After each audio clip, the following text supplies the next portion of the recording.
안녕하십니까. 약자에게 힘을 주는 인생성형가 정영기입니다. 파산 인생, 회생 전략, 3대 몰락하는 거 회피할 전략은 없는가? 오늘 이야기는 그것입니다. 현대, 대우, 우성, 우방, 청구, 건영, 경남, 삼부, 삼환, 극동 쭉 이야기한 게 뭡니까? 공통점이 그래요. 건설회사죠. 특히 아파트를 졌죠. 한때 잘 나가던 건설회사이기도 했고 지금은 사라지기도 했고 또는 다른 데로 넘어갔거나 현대 같은 경우에는 현대그룹에 있었죠. 현정은 그 정몽원. 그런데 매물로 내놓으니까 이걸 현대가에서 다른 데로 넘길 수는 없다 해서 현대기아차 정몽구 회장이 인수했죠. 주인이 바뀐 거죠. 정주영, 정몽원, 정몽구로. 그런데 이런 건설회사들도 외부 위기 또는 내부 위기 거기에서 자유롭지 못했습니다. 즉 돌발 상황이 일어나면 국제적인 IMF라든가 또는 금융위기 2008년이죠. 이번에 이제 코로나19 같은 경우에는 건설업이 호황이랄까요? 이 아파트값, 집값이 오르니까 건설업체가 여기저기서 쓰러지지 않고 분양이 잘 되는데 그런 외부 위기에서 또는 경영의 그 내부 위기에서 자유롭지 못해서 한 방에 쓰러지는 수가 있었습니다. 그런데 개인이야 말할 것도 없죠. A를 한번 들어볼까요? A라고 합시다. A는 남자입니다. 공무원, 아내는 공무원이었는데 결혼해가지고 여행 사업을 했습니다.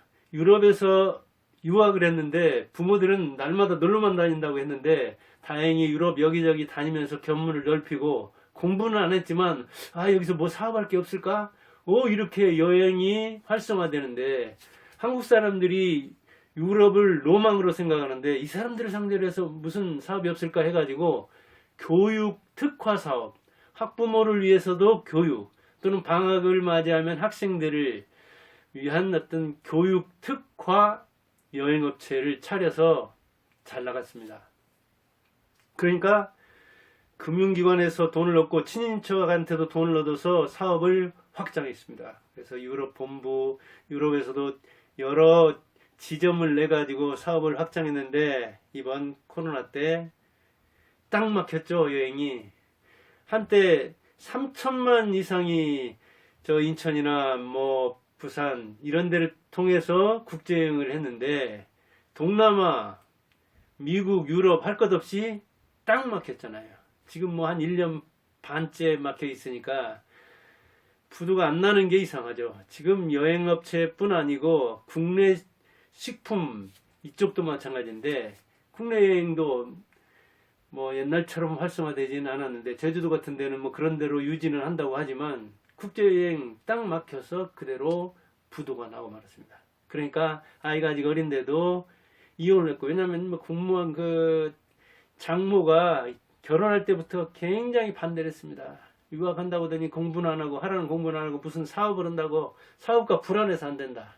언제 망할지도 모르고 주변에서 보면 뭐니 해도 그냥 공무원 부부끼리가 좋고 월급장이 대기업 같은 데 나가도 조금 불안하긴 한데 사업은 더 불안하다고 가지고 반대했는데 역시 부도가 나니까 그러면 그렇지 내 예상이 맞았다고 갈라서게 했는데 혹시 또 재결합을 할까 싶어서 이 A의 부모가 지원을 했습니다. 급한 돈을 막아줬는데 그것도 이제 옛날 생각을 하고 자기 노후자금으로 발행했던 것을 이렇게 자식을 살린다는 차원에서 자식이 혹시 또 재결합할까 싶어서 급한 불을 꺼주면 돌아설까 싶어서 막아줬는데 결국은 그걸 되돌리지 못하고 자녀 하나 만나는 이 면접교섭권 자식 만나는 것마저도 장모가 이렇게 뭐 사이에 끼어가지고 막는 바람에 그게 힘들 정도가 되다 보니까 이제 마음으로도 이렇게 많이 돌아서고 결국은 자기 부모도 거의 파산 직전에 가고 자기는 파산이 돼버리고 그리고 자녀하고는 만날 수도 없고, 그리고 전 처와는 이 심리적으로 자꾸 떨어져서 이제 그 이혼 상태가 어찌 보면 다시 만날 수도 재결합할 수도 있다는 희망을 가지고 헤어지긴 했고, 가끔 아이를 통해서 이렇게 어떤 그 계기에 돌아설까, 그리고 자기가 심리적으로 아주 강인하고, 그리고 재기에 그 뭐랄까 김이라도 보이면 희망이 있을까 그랬는데 점점점 더 멀어지는. 그런데 이제 그게 양육비 같은 것도 지급하지 못하게 되니까 또 장모가 거기에 개입해가지고 뭐 배드파더스라는 게 있죠. 나쁜 아빠들이 고발하는 사이트가 있습니다. 배드파더스라는 데는 아버지만 고발하는 건 아니고 나쁜 어머니도 엄마도 고발하는 곳인데, 그때 실명 사진 이렇게 하는 일반 개인 사이트입니다. 거기 이제 들어가 보면 알겠지만은 뭐뭐뭐 판결을 받았는데 양육비를 언제부터 얼마 지급하지 않았다 해서 이 나쁜 아빠, 나쁜 엄마를 고발한다, 그런 사이트입니다. 근데 그런 것도 알아가지고 장모가 뭐 그런 그 사위, 전 사위를 정말 인간 이하로 취급을 해버리니까 이제 자꾸 심리적 거리가 훨씬 더 생기고, 이 친구의 이제 이 A의 멘탈은 무너지고 또 무너져서 과연 제기를 할 수 있을까 하는 그런 의구심을 갖는, 기대를 점점 접어야 하는 그런 상황으로 가게 됐습니다. 자, 파산 사유가 어디에 있습니까? 되게 보면 금방 우리가 보았듯이 파산 사유는 안에도 있고 그리고 밖에도 있습니다. 자기 안에도 있고 국내에도 있고 그 다음에 자기 외부에도 있고 국외에도 있죠. 요즘에는 이렇게 보면은 IMF 외환위기죠. 국제적인 상황이죠. 태국에서부터 주르륵 우리나라에서도. 그 다음에 2008년 금융위기, 이거는 미국의 그 금융위기 아닙니까? 근데 우리나라는 미국이 또는 중국이 그냥 기침만 해도 독감에 걸리는 그런 연계를, 경제적 연계를 가지고 있기 때문에 휘청휘청거리죠. 그리고 이번에 코로나, 중국의 우한에서 시작했는데 세계적으로 퍼지는데 뭐 몇 달 안 걸렸고, 2년째 이런 위기는 자영업자에게는 치명적이잖아요. 특히 A처럼 여행업을 하는 사람들은 뭐 직격탄, 중상을 입게 된 거죠. 이 치명상을 입고도 이 위기를 딛고 일어날 만한 상황은 정말 지금 같은 데에서는 개인적으로 마련하기가 매우 힘들죠. 그런데 이 내외부의 영향을 다 받았던 거죠. A 같은 경우에는. 그런데 더욱더 문제는 뭐냐면 A에게도 있어요. 항상 A는 최상의 상태만 생각한 거예요. 부모가 뭐 유학비 대주고 항상 그 자기가 원하는 대로 할 수 있었고, 그리고 잘 나가는 상황만 보고 잘 나가는 상황만 생각했지 최악은커녕 위기라는 것 자체를 생각을 안 했기 때문에 이렇게 최악 상황이 와버리니까 그냥 쓰러져 버린 것이죠.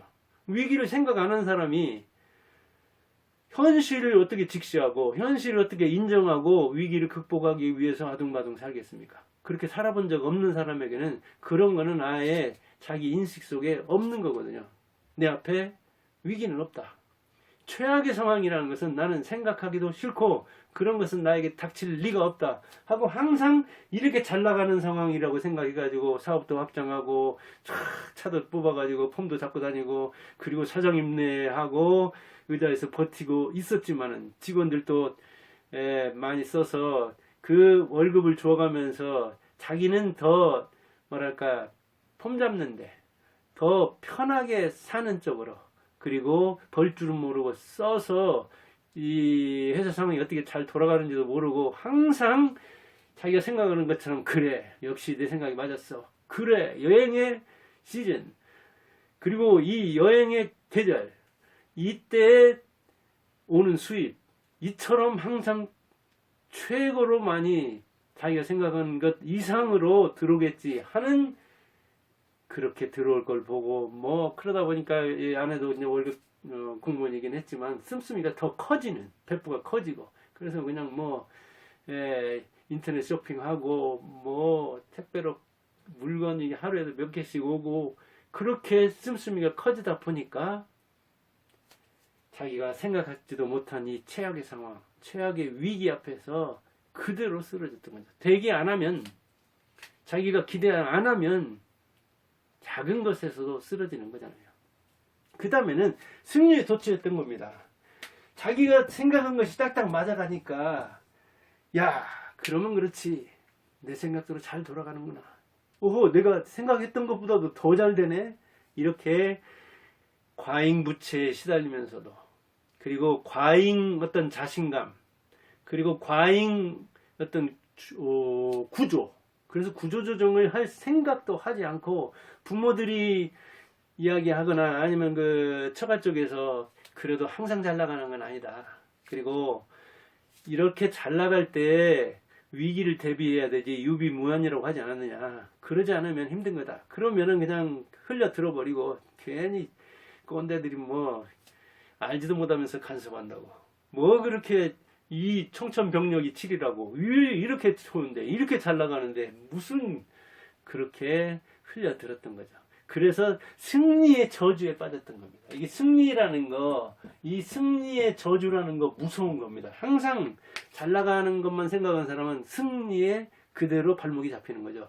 인수의 저지, 인수 승리의, 인수합병의 저주에 빠지는 수도 있습니다. 계속해서 다른 그 회사를 인수합병, M&A 해가지고 등치를 불리는 회사들은 항상 그 재미 때문에 인수하다가 발목이 잡혀서 망하는 수도 있습니다. 그러니까 뭐 기업들이 지금 그러고 있습니다. 이번에 현대산업개발도 그러려고 그 등치 큰 이른바 새우가 고래를 삼키다가 승리의 저주, 인수의 저주에 빠져가지고 그 승리가 독약이 되는 그런 수를 맞게 되는데, 이 A라는 친구도 승리의 저주에 빠졌던 겁니다. 자잘한 승리, 자잘한 성공이 자신감을 키워주기는 했는데 역시 경계심을 크게 무너버리는, 그래서 코로나처럼 이 세계 경제를 휘청거리게 만드는 상황이 오니까 그냥 어쩔 줄 몰라버렸던 거죠. 그리고 대응에는 실패했던 거예요.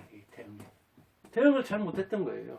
현실을 직시해야 되고 현실을 인정해야 되고, 그리고 어떻게든 미리 대비를 해서, 아니면 딱 닥쳤다 하더라도 그때라도 자금이든 인력이든 경영 방침이든 이런저런 것, 그리고 이제 정부에서 어느 정도 지원을 준다고 하면은 그 직원들과의 어떤 신뢰가 있고 그래야 되는데 평소에 그런 신뢰도 쌓지 못했지. 정부에서 주는 거 그거 뭐 인건비도 안 되는 걸 가지고 경영을 이렇게 견딘다든가, 그걸 사수한 다음에 다음을 도모하는, 후위를 도모하는 그런 전략을 펼 수 없을 때는 대응에 실패하면 그대로 파산나고, 한 번 파산나면 젊을 때는 뭔가 그 자금력이 있으면 일어설 수 있지만 자금력을 너무 10가지 중에서 뭐 8, 9을 다 투자해가지고 다 잃어버리면은 그게 쉽지 않은 거죠. 대한민국 뭐 넓은 것 같지만 좁아서 인맥도 그렇고, 그 다음에 이제 자금력도 그렇고, 그 다음에 이제 신뢰라는 자본, 또 사업하면서 이렇게 한번 무너지면 요즘 젊은 친구들이 평소에 좀 과잉 보호를 받고 자란 측면이 있기 때문에 어렵죠. 그리고 아주 주변 그 인근 사람들과 뭔가 그 복잡하게 얽히면 안 좋은 쪽으로 다시 일어서는 것이 힘들고, 일어선다 하더라도 돈은 좀 번다 하더라도 재기한다 하더라도 옛날에 그 상처는, 심리적 상처는 봉합하기가 어려워서 이 트라우마에 시달릴 수도 있고 그럽니다. 이 내외의 위기, 그리고 개인적 위기에 이 파산 위험이라는 건 항상 있는 겁니다. 자기 때문에도.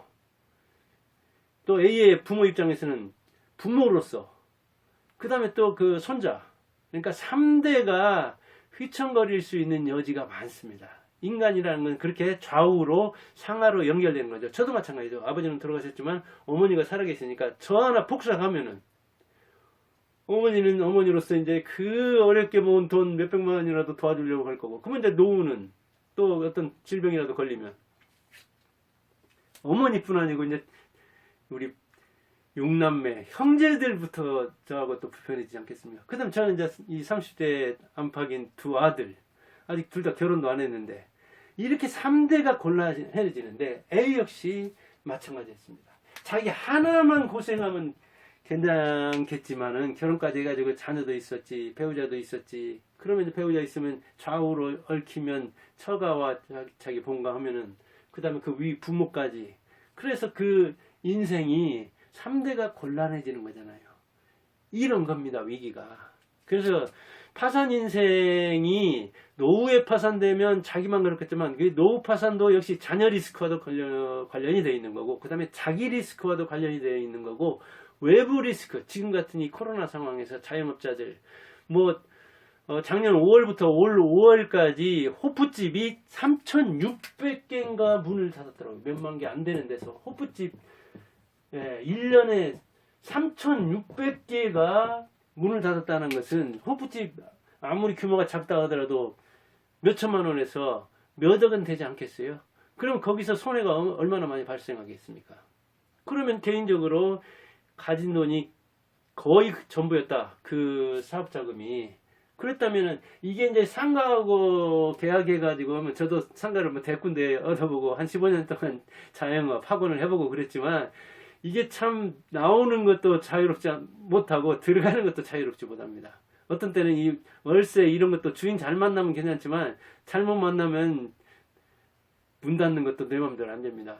지금 같은 상황에서는 공실이 많은데 잘 나가지도 않거든요. 그러면은 월세에서 손해보는 수가 있고, 그 다음에 시설을 또 원상 회복을 해준다고 계약을 했으면 그 원상 회복을 하고 나와야 하니까 그러고, 그 다음에 이제 자기는 어디로 가서 뭘 하지도 못하고 그 보증금 얼마 안 되는 것에서 만일 월세를 깐다면은 그대로 뭐랄까요, 주저앉을 만한 상황이 돼버리는 거죠. 장사 못해서 크게 손해. 그 다음에 이제 그 상가 때문에 손해. 그 다음에 뭐 철거해 주는 것만 해도 싼 거, 작은 데는 몇백만 원에 철거할 수도 있고 자기 할 수도 있겠지만 큰 데는 뭐 몇천 몇억 들어가는 수도 있잖아요. 근데 요즘 이렇게 산책하면서 보면 여기저기 나들이 하면서 보면은 이 1층이 많이 비어 있고 그 원상 회복해 주는 그 시설 철거를 해주는 그런 걸 많이 구경하게 되는데, 이 상황에 나가는 걸 보면 참 손해 많이 보고 나가겠구나. 문 열었다 닫기만 해도 그런 생각을 해보게 됩니다. 그럼 대안이 있느냐? 대안은 있습니다. 저는 그것을 인생무상이라고 생각합니다. 인생무상. 이거 참 인생이 덧없는 것이다. 인생은 항상 있는 게 아니다. 그런 말이기도 하지만 인생은 항상 늘 그런 게 아니다. 그거예요. 최상의 상태로서 자기가 고통을 덜어버리고 쾌락만 향유하려고 최상의 상태를 향유하면서 내 인생은 누구도 방해를 못한다. 내 인생에 태클은 없다. 내 인생에 위기는 없다. 생각한 사람은 안 되는 거예요. 항상 자기가 그렇지 않아요. 인생에는 부침이 있는 거예요. 인생지사 세옹지 말라고요. 인생은 늘 그렇지 않아요. 그래서 무항산이면 무항심이다 그랬잖아요. 그 맹자가 얘기하는 거 있죠.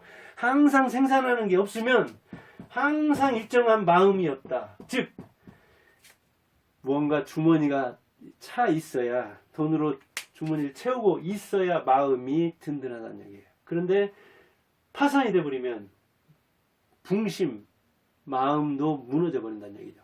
그런데 이 멘탈이 강한 사람은 재산이 다 파산돼도 마음으로서 견고하게 지탱해가지고 견고한 마음을 이게 서로 순환하는 거잖아요.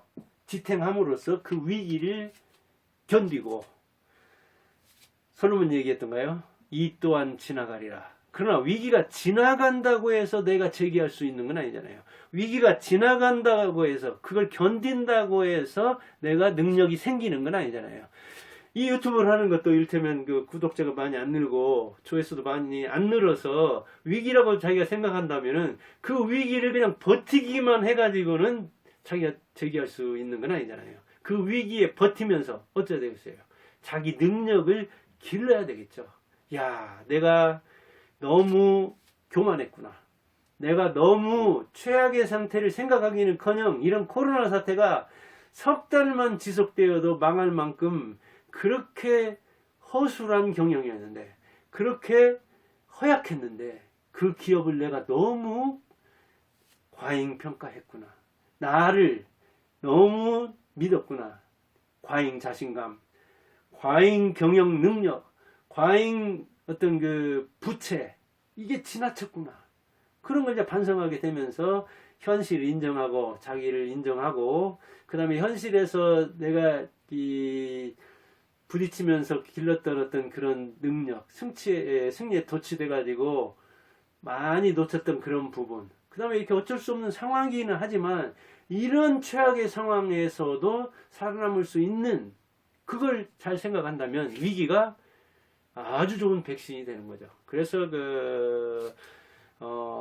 위기는 위험한 기회라고 하잖아요. 위기는 잘하면 좋은 업체를 싸게 살 수 있고 좋은 인력을 싸게 채용할 수 있고 좋은 그런 그 백신을 초기에 맞아서 더한 위기, 더 나중에 거대한 위험이 닥친다 하더라도 그것을 견딜 수 있는 힘을 초기에 기름으로써 위기에 창업하는 것은 매우 또 좋다, 그렇게 이야기도 해요. 그래서 실제로 잘 나가는 기업 중에 위기에 창업한, 즉 자금력 있는 사람은 위기가 자본을 더 늘리는 기회, 부자들은 부를 더 축적하는 기회, 그리고 사업가들은 M&A를 한다든가 아니면 새로운 사업으로 진출하는 좋은 기회로도 활용한다는 얘기예요. 그래서 지금 이 코로나 시기 2년 동안에 아마 이 파산 인생을 맞이하는 사람도 굉장히 많을 겁니다. 개인적으로 재기하거나 회생하는 것이 어렵다고 생각하는 사람도 있을 텐데 이 마음, 무항산, 항산이 없으니까, 항상 나오는 돈이 없으니까 무항심, 항상 하는 마음, 늘 그런 마음, 그게 없을 수 있는데 그걸 다시 뒤집어서 생각하면 늘 그런 마음 먹고 있으면 항산이 생길 수도 있는 거죠. 이건 말장난이 아니라 실제로 멘탈이 강한 사람들은 이제 그런 그 위기에, 즉 사람은 실패에 많이 배우고 위기에 많이 배웁니다. 관계가 없다 보니까 그 돈이 아주 뭐랄까 쉽게 벌리는 것 같았지만 관계를 맺고 나면 그 돈이 1,000원짜리가 1,000원짜리가 아니고요. 즉 아버지가 나에게 준 이 1억이 아니구나. 이건 아버지가 못 입고 못 먹고 나를 위해서 이렇게 하려는 게 아니라 노후를 대비한 건데 그것은 10억 이상이 되는구나 하는 그런 마음을 읽는다면, 그렇게 철이 들고 마음이 바뀐다면, 그러면 이제 독한 마음을 먹고, 아버지는 봤잖아요. 적어도 우리가 아까 대기업, 건설업 이렇게 봤지만 2세하고 3세가 또 다른 겁니다. 2세는 적어도 부모가 하는 걸 어떻게 하는 걸 봤잖아요. 그래서 절약정신도 있고, 그리고 위기에 대한 어떤 대응을 하려는 마음도 있고 어떻게 대응해야 하는가 하는 요령도 알기는 합니다. 근데 3대로 넘어가면 아니 모르는 거예요. 이제 부자로만 컸지, 돈 쓸 줄만 알았지, 어디 내 천하에 위기가 있어, 내 생에 무슨 위기. 그러면서 부자가 3대 못 간다는 이야기는, 재벌이 3대 못 간다는 이야기는 그런 근거에서 나오는 이야기입니다. 그런 차원에서 마음을 단단히 먹으면 다잡으면 이 생산이 파산으로 안 갈 수가 있는 거고, 이 자금을 어느 정도 가지고 있으면 또 마음이 든든한 측면이 있는 거죠. 졸부들은 재산 좀 있다고 해가지고 그냥 마음이 간처럼 이렇게 뭐 부어버리고 마음이 교만해진 마음이 생기고, 또 그런 말할까 조금만 위기 오면 그냥 쫄아져 가지고 주머니 생각하다가 기회를 놓치는 수도 있고 그럽니다. 예, 오늘은 이 파산 인생 회생 전략을 이야기를 해봤는데, 이 코로나 시국에서 굉장히 마음고생을 하고 있을 이런 여러분에게 어떤 상황에 있든 우리가 A 같은 사람을 주변에서 흔하게 볼 수 있습니다. 사실은 이런 상황에서는. 그러면 본인이든 그 주변 사람들이든 있을 때 잘하라고 했잖아요. 어려울 때 도와주는 이 친구, 친인척, 이 사람의 말 한마디, 몇 푼, 밥 한 그릇, 이것이 파산한 개인이 일어나는데 매우 도움이 되리라 생각하고, 저도 그래서 마음먹기에 따라서 재산은 또 이렇게 들어오는 것이기도 하다. 마음먹기에 따라서 돈이 따라오게 하면 재산은 따라올 수 있다. 그런 이야기를 해봅니다. 감사합니다.